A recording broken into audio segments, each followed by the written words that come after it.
Welcome to Leaving Academia, Becoming a Freelance Editor. I'm your host, Paulina Cossette. My guest today is Daniel Heuman. Daniel is not an academic. He told me that his dad was an academic and a journal editor, so he knew very clearly growing up that he did not want to go into academia. But Daniel is the founder and CEO of Intelligent Editing, maker of the very popular software PerfectIt. In case you haven't heard of it, PerfectIt is like spell check on steroids. I highly recommend it, and I use it on every editing project. But it's not the focus of our conversation today. Instead, Daniel and I discuss Intelligent Editing's new AI tool, Draftsmith. I know there's a lot of apprehension among academics and editors about using AI to help us write or edit. And a lot of folks are worried that AI is going to put us editors out of work.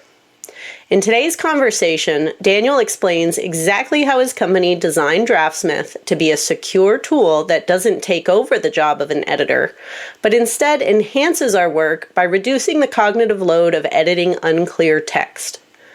We discuss how Draftsmith was developed, why you don't have to worry about the confidentiality or security of client documents when you use it, how it can help level the publishing playing field for multilingual authors, and how Draftsmith's design was partially inspired by the dating app Tinder. Yes, you heard that correctly. Whether you are AI curious or a total skeptic, I invite you to listen to today's episode as we dive into the future of editing and how AI can help us edit faster and more accurately without burning the candle at both ends. Now, here's my interview with Daniel. Welcome to Leaving Academia, Becoming a Freelance Editor, the podcast. I'm your host, Paulina Cossette. In 2019, I was a political science professor who was fed up with the stress and hostility of academia, not to mention the low pay. I left my tenure-track job and went from barely surviving to thriving as a freelance academic editor. Today, I own Acadia Editing Services, an editing and coaching business that brings in 6 figures a year. In this podcast, I'll discuss the challenges of academia, what academic editing involves, and what life as a freelancer looks like. If you're willing to jump outside your comfort zone, it is possible to find joy, true flexibility, and a profitable and rewarding career as an academic editor. Thanks for listening. Well, hi, Daniel. Welcome to the podcast. Thank you so much for having me. It's a real pleasure to be here. Yeah, I'm super excited for this interview today because I'm a huge fan of your software, PerfectIt. I've used it for years. It is massively helpful to me in my final checks of my editing documents. And so it's great to talk with you as the person who created it. And of course, now we'll get into your new software, Draftsmith. But why don't we start at the beginning? Tell us a little bit about your background. And, how you got started in this editing software business. Obviously, today I'm coming to you from space, live. Now, my background is in the UK, and my virtual background should be ignored probably for the purpose of this session. So my background actually was in I was a transport consultant doing economic consultancy. I would never have the arrogance to try and write something for editors. I developed something for editors. I've never been an editor. I thought what I was doing when I designed PerfectIt, and this is back in 2006, I started work, released 2009. I thought I was designing a program for people like me. So when you're a transport consultant, you write a lot of reports, you write a lot of proposals, and the issues you have on each going to be the same sorts of things. There's consistency. You want to make sure you use the right client name. And I released the software. I was very confident that, armed with, my knowledge of Google AdWords, not very much knowledge, that it was going to be a massive success. And it failed pretty consistently for about 10 months, so much so that I was, pretty much ready to give up on the entire idea. And then I started sort of emailing out of pure desperation. Well, I don't know who might be interested in this. Journal editors. My dad was a journal editor. I thought, if he seemed interested, well, no, that wasn't the right market. Maybe professional editors. And then suddenly everything changed. Right, the instant I was just emailing people from their websites and descriptions, and the response I got from the professional editing community was extraordinary. And then I knew, oh, well, that we should design more for this community. And if there's one thing that professional editors are extremely good at, it's giving feedback. What an incredible audience to design for, because, you do one thing, say, well, we need it to work this way and this way. And so it went from being this product that was originally intended for proposals, for reports, to something that could be, within all the realms of professional editing. And thanks to all that feedback, eventually proposal writers really did discover the software, but there's a 6-year gap there. We launched in 2009, editors discovered it 2010, and by 2015, 2016, then the original audience were interested too. But at that point, my heart is forever in the editing community, because that's very much who led development of the software, who responded to it, and it's where the audience still, a lot of the audience is today. Yeah, it's such a great program, because it really does save a lot of time. And I find that, I'm a pretty quick editor, but it's human nature. We're going to miss things, and so I love that PerfectIt can come in at the end and catch those kinds of things that my eye has just missed. And so, you are clear that PerfectIt is not an AI tool, right? I remember when AI was first coming out, I remember there was some concern about different software that would be adopting AI. And so I remember seeing an email or something from you saying that, PerfectIt does not use AI, but you have developed a new AI product called Draftsmith. And so I'm curious what led you to do that. I mean, the first thing that's important to say, PerfectIt, we decided early on, so much of the audience likes it because it's so simple in its security. It does not send any data anywhere for any reason. And if you think about contracts that editors sign, but also things that governments sign and proposal writers have to deal with, highly sensitive documents. We're very big among medical writers. Again, really sensitive documents. So keeping that software that way with no AI and no data going anywhere just makes a lot of sense for that product. But how can we put this in the wake of ChatGPT and AI? I mean, is there anyone in the world? I'm sure there are people in the world who haven't heard of it, but it is a very big difference. And the first time I saw it work, I think I reacted the way everyone does, which is just absolute fear. Right, this is the end of everything. It's been fun while it lasted. Don't know what we're going to do now, because it seems incredible at first, and then you start querying it further, and you look deeper, and you go, oh, well, actually, this isn't right, and this isn't good, and that thing that seems so good at first, that's just wrong, and then you can start to realize, well, there are opportunities. The world hasn't quite ended yet, there are certainly opportunities. There are certainly things it does wrong, and as far as the craft of editing goes, I don't think it remotely compares to what an editor can do. So it became, well, what is possible? What can we do in this space that would help?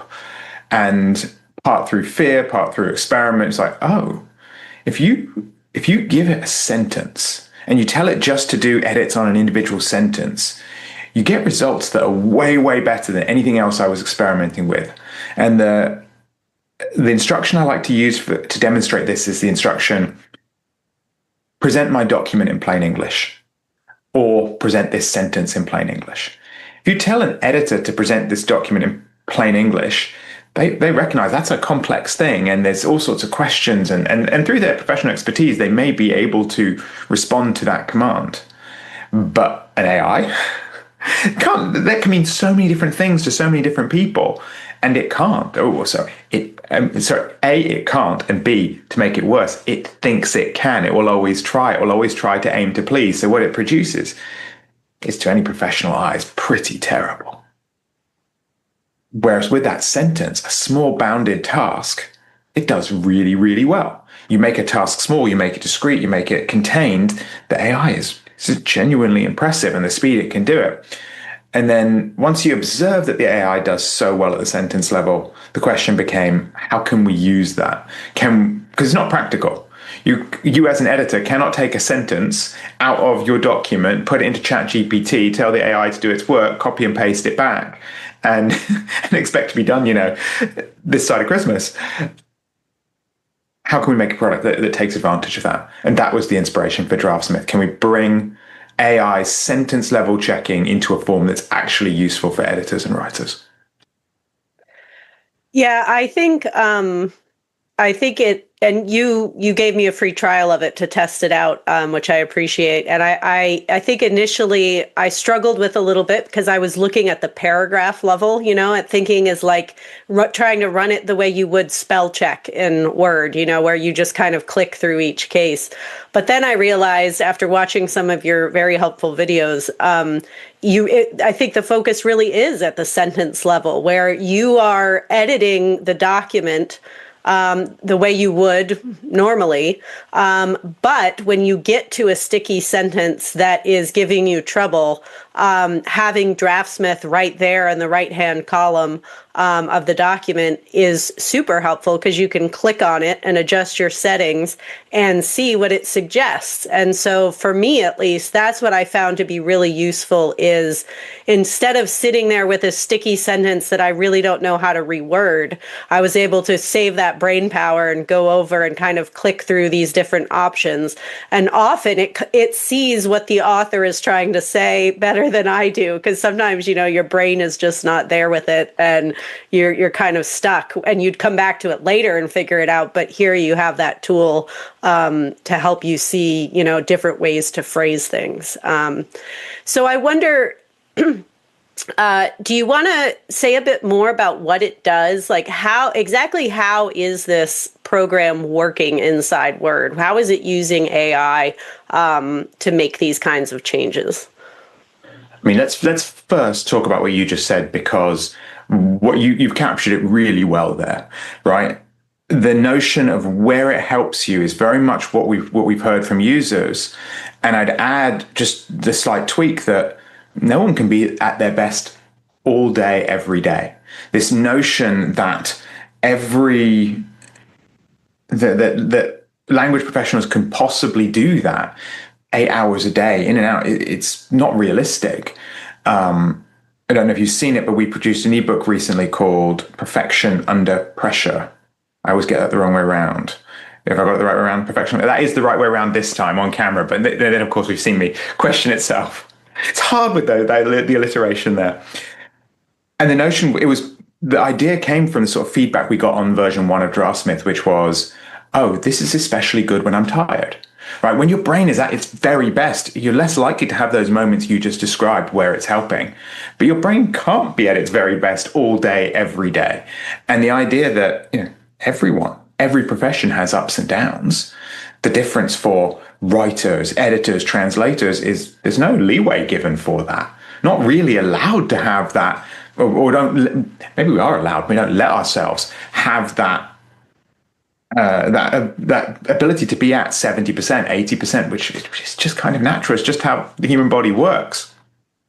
So to have software that can help you, and I think your word was it makes you described it in a way that was just right. I've already forgotten the exact words, but it was about it being a little bit easier on the brain. Right? If it's the technical term, it's less cognitively difficult. If you can bring that down, then you can be at your best for longer. It can help you deliver that highest level of work. So I think it's first important to just recognize it. I think you've got it. I think that's exactly, if there's one takeaway that I hope that editors take from this session, it's exactly what you said, that it's there to help when you're a bit tired, when you're not at your best, and we all have moments that we're not at our best. That book I mentioned is a free download. So if I said it right, Perfection Under Pressure, if you Google that, it's on the draftsmith.ai site. It's a free download. We had 15 top writers, editors, translators all contribute to it. Definitely recommend people grabbing that. Then on your actual question, sorry, that's all one long sidetrack, and I apologize. But you hit it so well, I wanted to speak to that. On your actual question, how does it work? So what it's doing is it's taking a sentence and it's sending it to the AI without you having to do prompts. it's got all the prompts built into it. So you press a button. You can press a button for, I would like to see this in second grade reading level. I would like to see this in sixth grade reading level. I'd like this simplified. I'd like this copy edited. You press a single button. You're not becoming a prompt engineer. I strongly believe that AI should not turn us all into prompt engineers. That cannot be the value that professionals who work with words bring, is all of us learning to become prompt engineers. So you press a button and it returns it. In version 1 of Draftsmith, we had it just return a single sentence at a time. But now it shows you the full paragraph. So we capture what the AI does best, which is give that sentence level suggestion, but it presents it the way people think, which is in the paragraph. Yeah. And, I think that what you were describing about perfectionism too is that I think that's one of the biggest struggles, especially for new editors. And, I know certainly a lot of people in my program who are starting their business and learning how to do this, they feel so much pressure to be perfect all the time. And this sort of ties into the next question I was going to ask, which is, why does an editor need to use AI? I think there's a lot of resistance out there among academics and editors, worried about AI stealing our ideas and stealing our work and, making it worse or whatever. And maybe you can say a bit more about why we shouldn't be so scared of it. I think like you expressed earlier, there was this sort of universal fear that we all had when we first tried it. So if there are skeptics out there listening, if there are editors or other people who are concerned and who just really hate this idea of AI, why should we not fear it? Why is it not going to take our jobs? And how can it help us, say a bit more about how it can help us get over that perfectionism? Well, I mean, I know this is not the typical podcast format, but can I turn that one back on you? Do you think in 2025 that we do need to use AI, with the emphasis on that word need?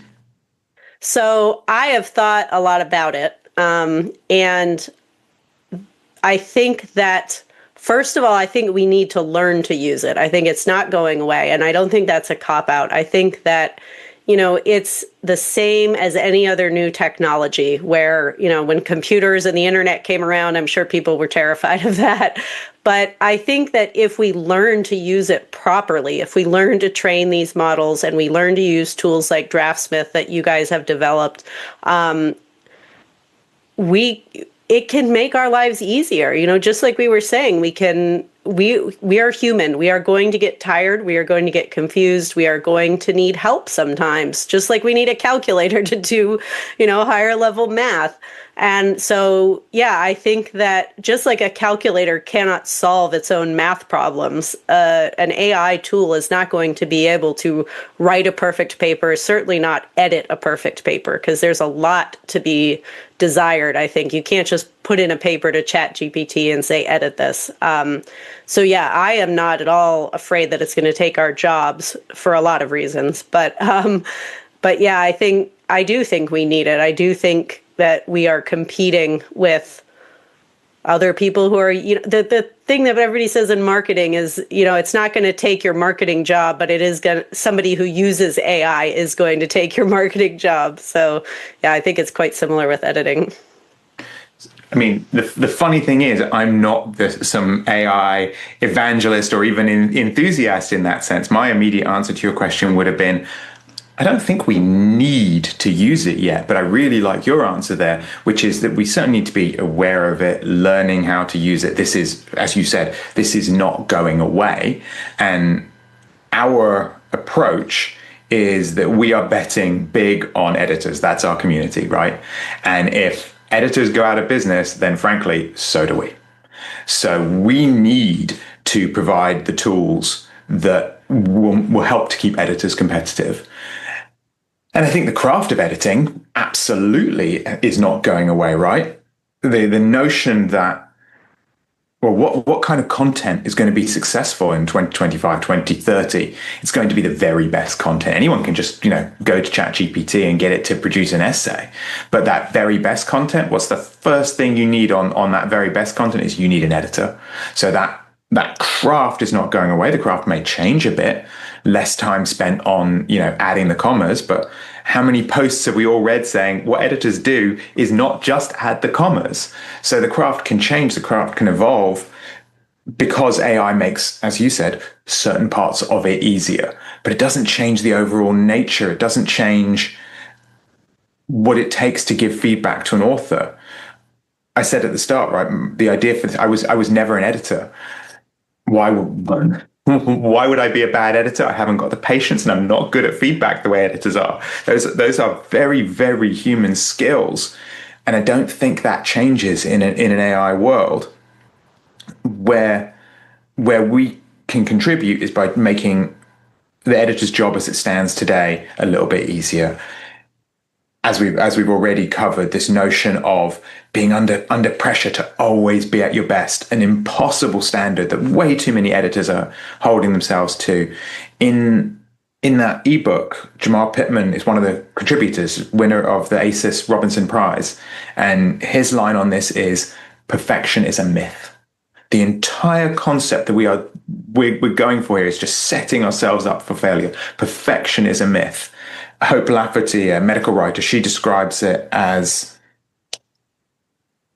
excellence is inspiring, perfection is a setup. So this entire notion that we're aiming towards in so many cases is wrong, but hitting that other standard, that standard of excellence is right. And how can we be at our best for longer? Well, AI is very, very useful there. The notion that you've got a fallback, the notion you've got quick suggestions.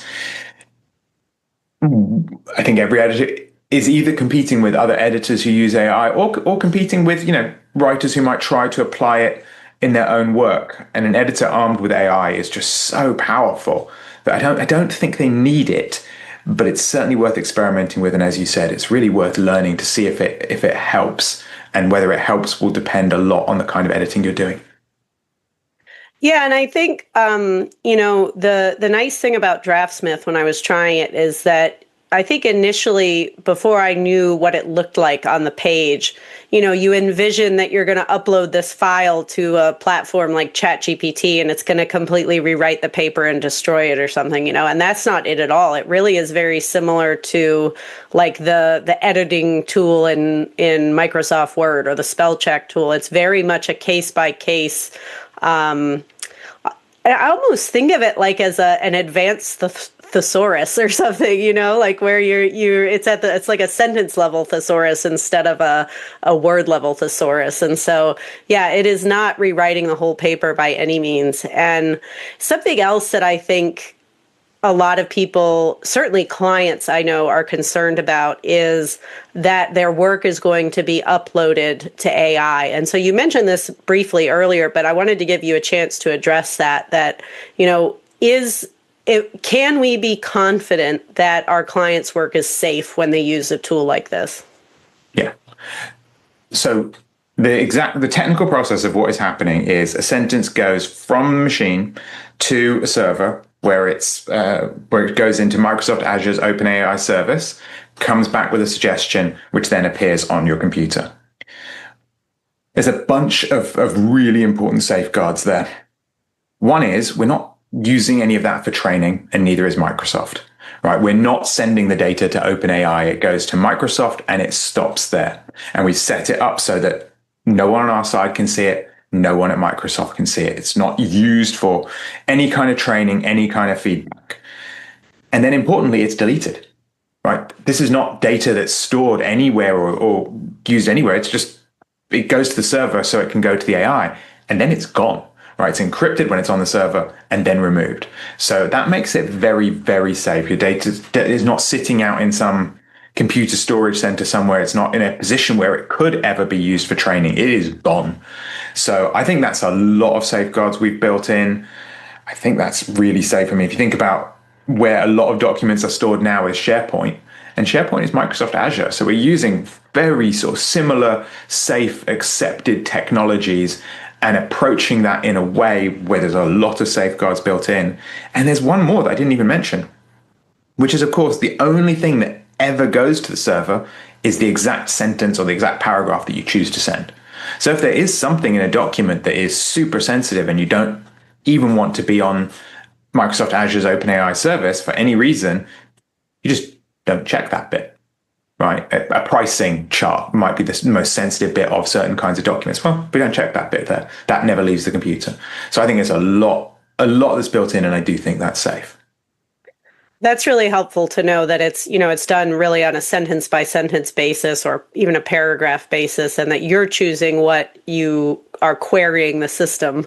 And the point about SharePoint, I think every university, at least here in the US, is using SharePoint to store all their documents. So yeah, if it's basically going to the same place, then we should take it's slightly different because of the OpenAI, but yeah, we are all trusting Microsoft with our documents underneath it all. Yeah. So you had mentioned in our earlier conversation that Draftsmith can be really useful for multilingual or ESL authors. Do you want to share a bit about that? Absolutely. This is one of the most exciting things that came out of the feedback from Draftsmith 1, which is, just let's start with how unfair the world is in academic publishing, right? If you are an ESL author and you are submitting to an academic journal, most of those journals are in English. And someone for whom English is their second or third language is doing something I cannot do. They are writing at an academic level in a second or third language. Let me tell you, my Spanish is, I can argue with a taxi driver maybe, but submitting a journal article is not going to happen. So we're talking about a level of intelligence here that we've all got to start with a lot of respect for, because most of us English speakers cannot do that, and I certainly cannot do that. And then for all academic journals to be in English, well, not all, obviously, but the majority of academic journals and the majority of top names are in English. And the principle is supposed to be that there is no bias shown. This is about academic contribution. It's not about how you present language. Statistics say that's completely false.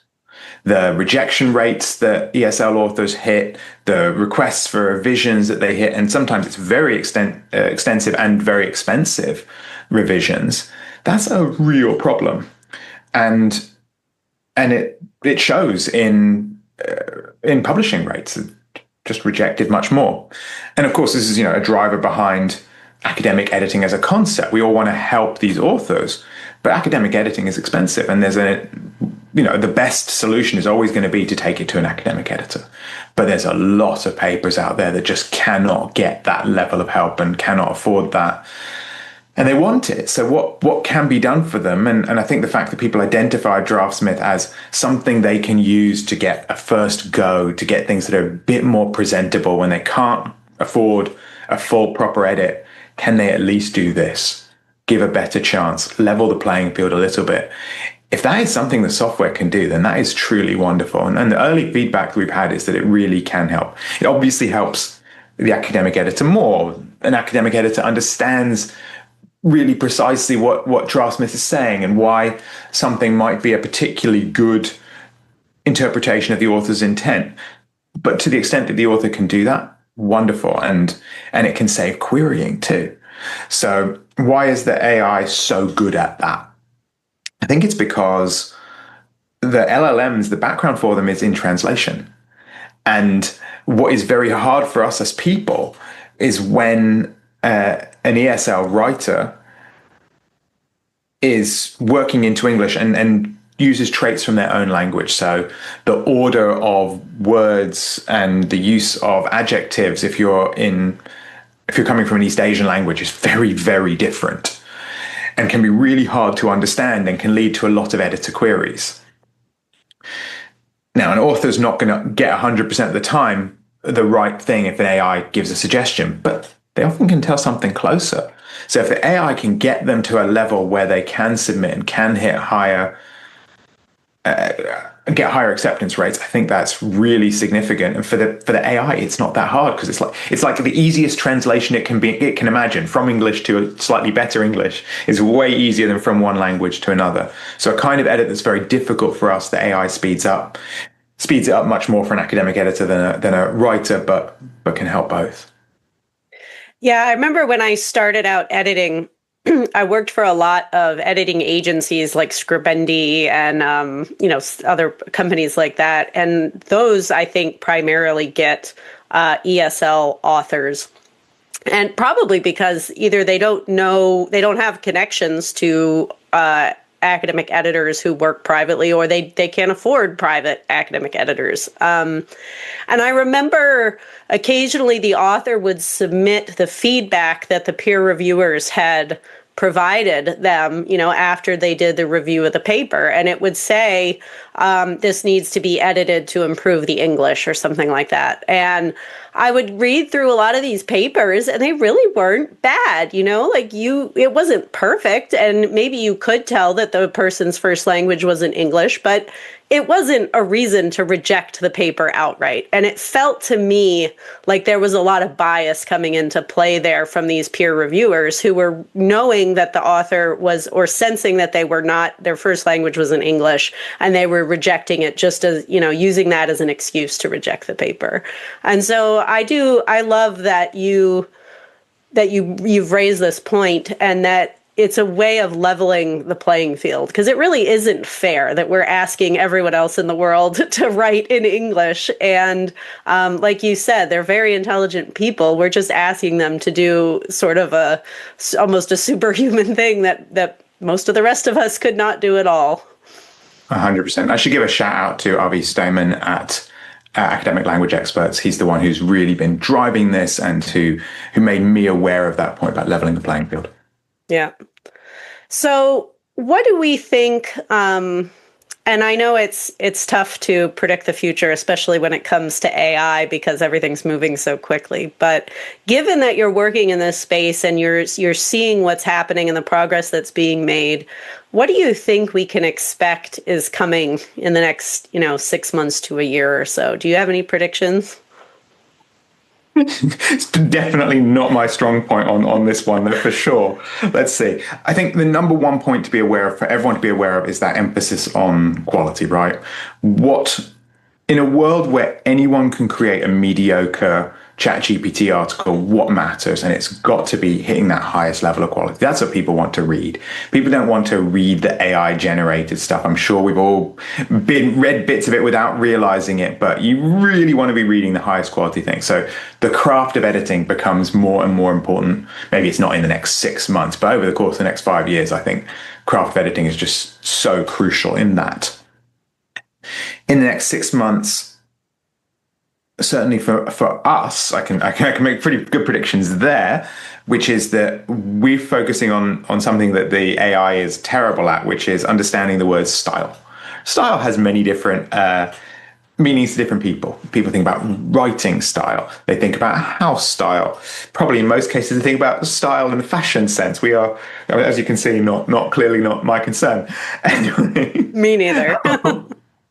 So, but the key one in our space is that difference between house style and writing style. And we want to do more that can enforce house style, because, so much emphasis is on writing style, and I get why that's so important. But from an editing side, what can we do to make sure that things are always spelled or capitalized the way we want to? Because it's no good if the AI is sending suggestions and then you have to correct the AI. There was a wonderful post, I think it was on LinkedIn, that was someone said something like, if you really want to pay me to correct an AI's mistakes, then I will accept your money, but I would far rather, edit human beings. And I think that's right. We don't really want to spend all this time correcting AI's mistakes. So I think be an improvement, certainly, if on our side, if we can improve how it understands the concepts of house style, and we have a tool coming to help with that. If people want to get an early preview, it's more for PerfectIt at this stage, but it's at housestylecreator.com. And we'll have early signups. That's going to bring especially some assistance for Mac users of PerfectIt over the course of the next 6 months. But then, can we use it in AI? And I think it'll make a difference there too. And so, yeah, I guess that's a short-term and a long-term prediction. And then I would just caveat and say that predictions are absolutely not my thing. I would never claim to be someone who can look into the future as far as AI goes. I've been surprised at how fast it has moved. And I think we're all just trying to keep up and see what's possible now. Yeah, that's interesting. I think there are many editors who, I think the humans are always going to be better at editing for clarity and flow and things like that. But if we could have tools that quickly automate things like style, like capitalization, or, formatting the text or whatever, all that stuff that is just such a headache, even for us professionals, that would be amazing, to automatically apply a house style would be really fabulous. Very clear. I'm definitely not saying you can automatically apply a house style, because as with all these things, I think you need an editor. I think, if you look at the rule, why is AI so bad at this? It's because if we have to summarize the Chicago Manual of Style in 2 words, those 2 words are, it depends, right? And that's editing. Everyone knows that's the classic editing answer. That's why AI doesn't produce great results, because it's not as good with it depends.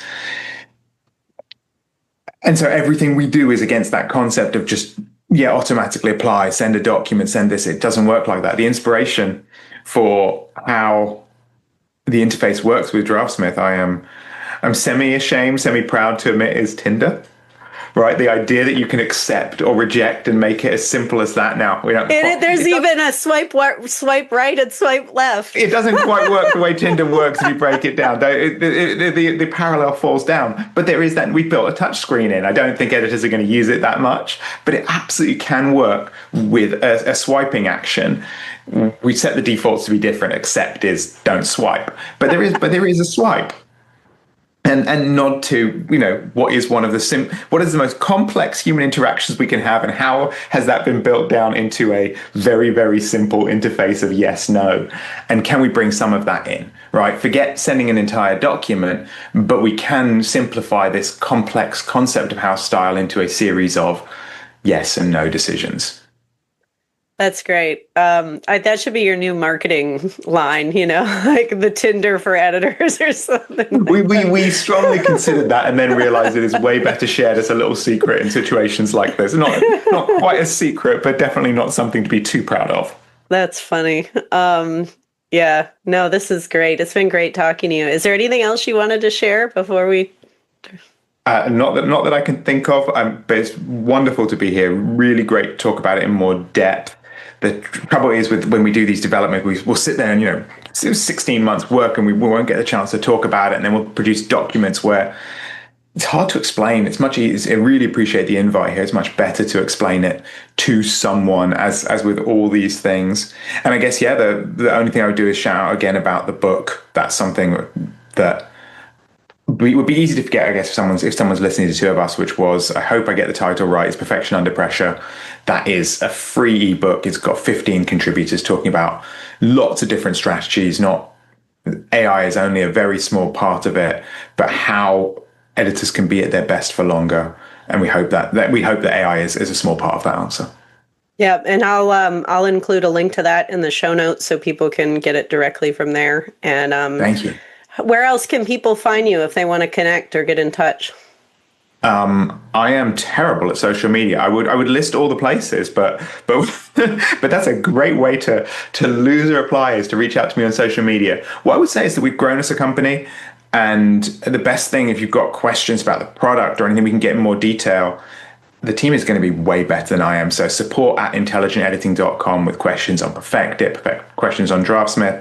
But if you really, really want to check with me, I am on LinkedIn. I do try and keep track of messages. I'm maybe not as bad as I once was, is probably the nicest thing I can say about my social media presence.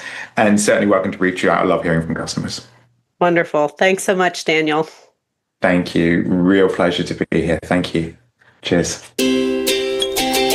If you're unhappy in academia and you think you might be a good editor or writing coach, check out my course, Becoming an Academic Editor. This digital course is paired with a 12-week group coaching program to support you through your decision to leave academia or not, and to start building a profitable and rewarding academic editing business. Learn more by going to acadiaediting.com/become an editor. Thanks again for listening. I'll see you next time.